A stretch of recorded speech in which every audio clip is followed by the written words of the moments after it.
यहाँ माछा हेर्नुहोस् हेर्नु यहाँ माछा मारेछ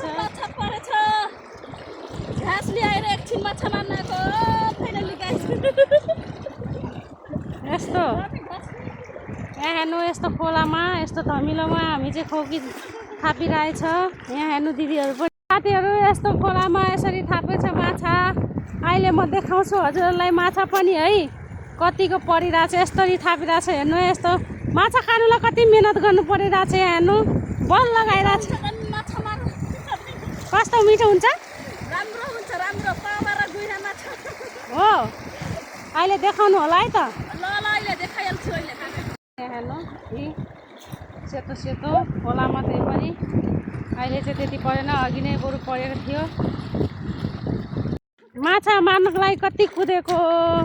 साथीहरू नराम्रो कमेन्ट नगर्नु होला कछनीहरू माछा कति खाँदो रहेछ भनेर यस्तो गुइरा माछा है यस्तो यस्तो यस्तो छ है खालि गुइरा कहाँ छ गुइरा माछा ल हुन्छ गाइजहरू यसरी खोकीमा माछा परिन्छ अहिले देखाउला हजुरहरूलाई गाई जस्तो परेछ आज माछा हेर्नु पावा माछा ल है 1000 रुपियाँ किलो है भ्यागुदान मोडेर पावा माछा पनि बाजेछ यस्तो यी बामी पनि बाजेछ यो चुच्चे माछा हेर्नु सक्नुहुन्छ सानो मेरो माछा कस्तो मिठो लाग्छ मेरो माछा रहेछ नि ले के हो गाइजहरू यहाँ भुइँगाएर हामी ढुङ्ग्रो खाँदैछौँ यो के अरे हाल यहाँ माछा हेर्नुहोस् साथीहरू माछा पनि हेर्नु सक्नुहुन्छ ल हेर्नु माछा पकाउँदैछ हेर्नुहोस्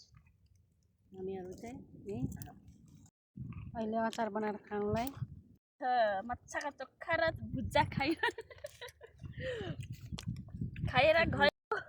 खा भात छु